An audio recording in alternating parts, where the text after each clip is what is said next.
Live in relationships marriage కన్నా ఎందుకు బాగా ప్రిఫర్ చేస్తున్నారు? Why live ins are more preferred? Live ins are more preferred అంటే ఎందుకు? మోస్ట్లీ పెళ్లి చేసుకోవడం కన్నా లివ్ ఇన్ లో ఫస్ట్ ఉండడం బెస్ట్ అని చాలా మంది ఫీల్ అవుతూ ఉంటారు. But why live ins are more preferred then marriage? కొన్ని రీజన్స్ ఉన్నాయి. First, desire for freedom. Marriage లో ఆఫ్టర్ 2 యూనియన్ మీకు ఏమనిపించా మీరు అందులోనే ఉండాలి. బట్ లివ్ ఇన్ లో అలా కాదు. లివ్ ఇన్ లో మీకు ఈక్వాలిటీ ఉంటుంది, ఆర్ఎల్స్ మీకు అక్కడ ఫ్రీడమ్ ఉంటుంది లివ్ ఇన్ లో. కాబట్టి most of the people are choosing live in relationship. Second, avoidance of legal complications. మీకు మ్యారేజ్ లో ఏదైనా అయింది అని అంటే, మీరు కేసు వేశారు అని అంటే దానికి చాలా లీగల్ కాంప్లికేషన్స్ ఉంటాయి, అలాగే చాలా ఫార్మాలిటీస్ ఉంటాయి. బట్ లివ్ ఇన్ లో అవి ఏం ఉండవు. ఇఫ్ ఇన్ కేస్ మ్యారేజ్ లో వన్స్ యూ గెట్ మ్యారీడ్, మీరు ఒకసారి పెళ్లి చేసుకున్నారు అని అంటే మీరు మళ్ళీ విడిపోవాలి అని అంటే మీరు డివోర్స్ అని కోర్ట్ అప్రోచ్ అవ్వాలి, లాయర్స్ ని పెట్టుకోవాలి, డివోర్స్ తీసుకోవాలి, అది మళ్ళీ వాయిదాలు అయితే ఈ లీగాలిటీస్ ఉంటాయి, ఈ కాంప్లికేషన్స్ ఉంటాయి. బట్ లివ్ ఇన్ లో మీరు సెపరేట్ అయిపోవాలి అనుకుంటే యూ క్యాన్. సో ఈజీగా నో, ఆ లీగాలిటీస్ కాంప్లికేషన్స్ అవాయిడ్ చేయొచ్చు. Third, changing attitudes towards marriage. చాలా మంది మ్యారేజ్ అంటే ఇది ఒక సముద్రం, మీదలేం ఇది అది అని చాలా అనుకుంటారు. బట్ ఒక్కొక్కరి యాటిట్యూడ్ ఒక్కొక్క లాగా మారిపోతుంది మ్యారేజ్ వైపు. సో అందుకని చెప్పి mostly people are showing interest to continue in live in relationship. Fourth the, focus on career and personal growth. Once you get married, మనం పిల్లలు ఉంటారు, మన కెరియర్ మీద ఫోకస్ చేయలేం, రిలేటివ్స్ ఉంటారు, మీరు వాళ్ళందరినీ సాటిస్ఫై చేయాలి, వర్క్స్ ఉంటాయి, ఇవన్నీ ఫీల్ అయ్యే వాళ్ళు కొంతమంది ఉన్నారు.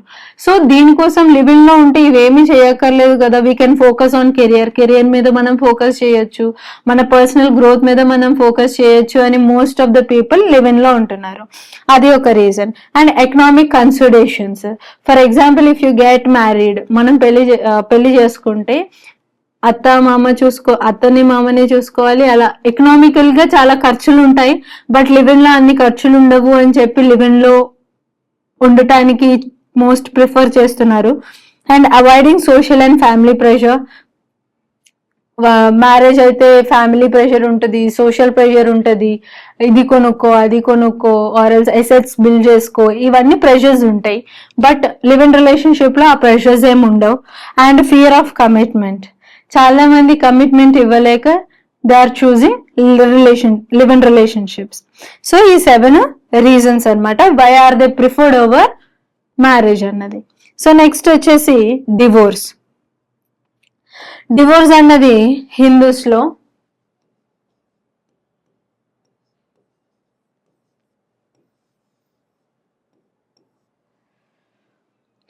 మన హిందూ మ్యారేజ్ యాక్ట్ లో దీని గ్రౌండ్స్ మెన్షన్ చేశారు. అలాగే హిందూస్ లో సెక్షన్ 13 క్లాజ్ 1 లో మనం ఈ డివోర్స్, హిందూ మ్యారేజ్ యాక్ట్ ప్రకారం మనం డివోర్స్ తీసుకోవచ్చు. ఆ గ్రౌండ్స్ ఏంటి అంటే adultery, cruelty, religious conversion, leprosy is unheard for 7 years. If at all మీకు ఒక మనిషి, మీ హస్బెండ్ ఆర్ ఎల్స్ మీ వైఫ్ 7 years కనిపించకుండా, ఎక్కడున్నారో తెలియకుండా ఉంటే మీరు వాళ్ళ అప్రూవల్ లేకుండానే యూ కెన్ టేక్ డివోర్స్.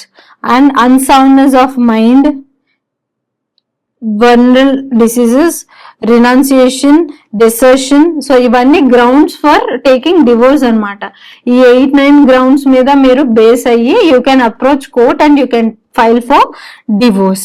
అలాగే ముస్లిమ్స్ లో అయితే తలాక్ ఏంటి, హస్బెండ్ ఎప్పుడైతే 3 times తలాక్ అంటారో అక్కడ డివోర్స్ జరుగుతుంది. అలాగే ఖోల్ అన్నది ఏంటి అని అంటే mutual consent. Wife and husband ఇద్దరు మ్యూచువల్ కన్సెంట్ మీద డివోర్స్ తీసుకుంటే అది ఖోల్. అలాగే ప్రెసెంట్ ఉన్న ట్రెండ్స్ లో ఎందుకు ఈ డివోర్సెస్ అన్నవి ఎక్కువ అవుతున్నాయి అని అంటే change in social norms and attitudes towards society అండి. ఏంటి అని అంటే లైక్ బోత్ ఆర్ వర్కింగ్, ఇద్దరు వర్కింగ్, ఒకరు చేస్తే ఒకరికి the difference of opinions mainly. ఇద్దరు ఒపీనియన్స్ డిఫర్ అవ్వటం వల్ల వచ్చే కొన్ని ప్రాబ్లమ్స్ అన్నమాట. అలాగే increased education and awareness of legal rights.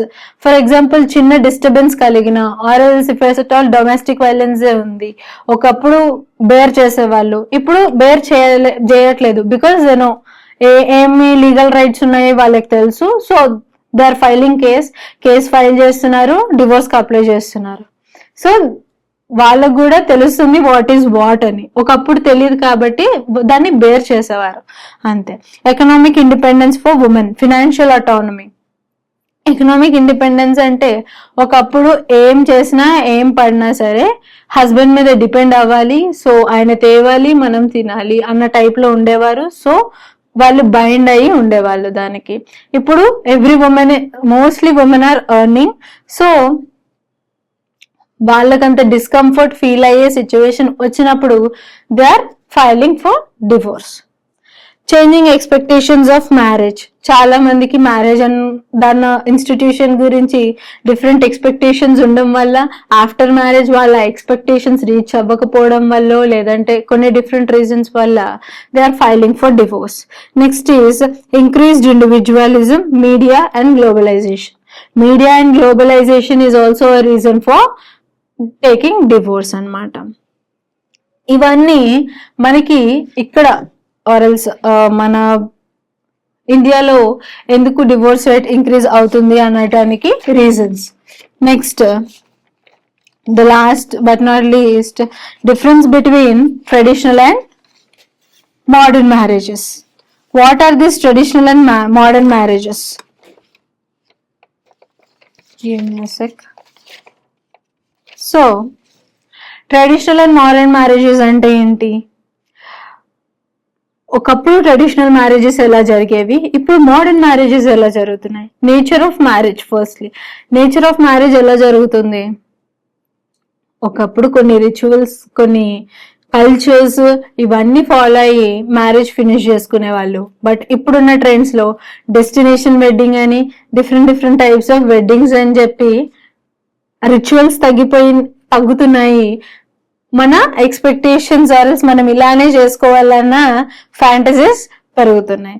The next is role of family. Traditional marriages లో రోల్ ఆఫ్ ఫ్యామిలీ చాలా ఎక్కువ ఉంటుంది, వేరాస్ మోడర్న్ మ్యారేజెస్ వచ్చేసరికి రోల్ ఆఫ్ ఫ్యామిలీ సమ్వాట్ తగ్గుతుంది. మనం ఈవెంట్ ప్లానర్స్ కి ఇస్తున్నాం, ఈవెంట్స్ చేసే వాళ్ళకి ఇస్తున్నాం. So they are making all the event, వాళ్ళు మోస్ట్ ఆఫ్ ద ఈవెంట్ వాళ్ళు చేసేస్తున్నారు. సో రోల్ ఆఫ్ ఫ్యామిలీ అనేది కొంచెం తగ్గుతుంది. So age of marriage. Traditional marriage లో చాలా చిన్న ఏజ్ లోనే చేసేస్తున్నారు, బట్ మోడర్న్ మ్యారేజెస్ వచ్చేసరికి ఎంత ఏజ్ వచ్చినా ఇండివిజువాలిటీ బట్టి ఒక్కొక్క ఇండివిజువల్ ఒక్కొక్క టైంకి చేసుకుంటున్నారు.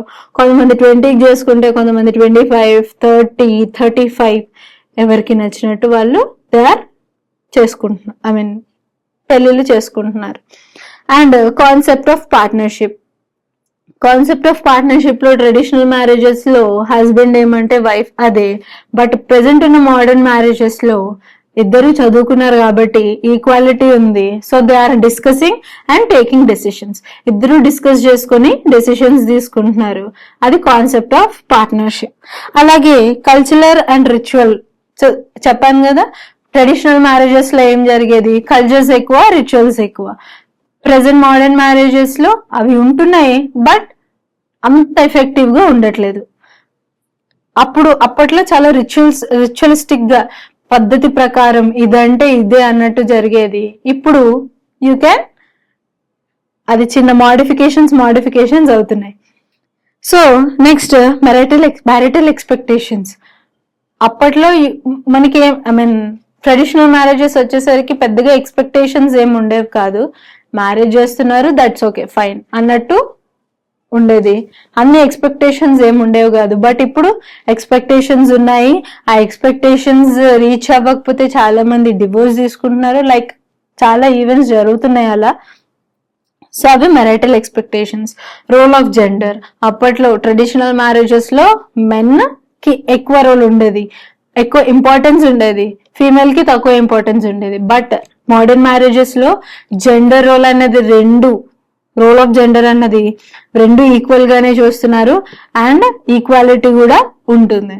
నెక్స్ట్ రోల్ ఆఫ్ రిలీజియన్ అన్నది it depends upon the individuals. Traditional marriages లో రిలీజియన్ రోల్ చాలా ఎక్కువ ప్లే చేసేది, బట్ మోడర్న్ మ్యారేజెస్ కి వచ్చేసరికి ఎక్కడో స్లైట్ గా తగ్గుతూ వచ్చింది. Inter caste and inter faith. Inter caste marriages ఒకప్పుడు లేవు, బట్ ఇప్పుడు కామన్, వెరీ కామన్ అయిపోయినాయి. So this is all about marriage అన్న టాపిక్ ఇంతటితో ఎండ్ అయిపోతుంది.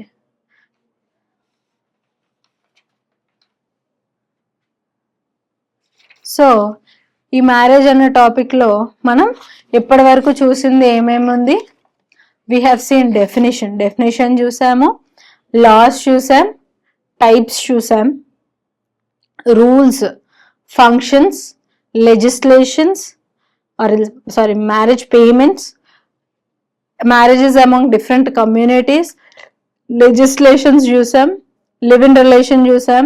ఆ లివ్ ఇన్ రిలేషన్స్ లో మ్యారేజ్ కన్నా ఎక్కువ లివ్ ఇన్ రిలేషన్షిప్ ఎందుకు ప్రిఫర్ చేస్తున్నారో చూసాం, డివోర్స్ చూసాం, ఎందుకు డివోర్స్ ఎక్కువ అవుతుంది చూసాం, difference between traditional and modern marriages చూసాం.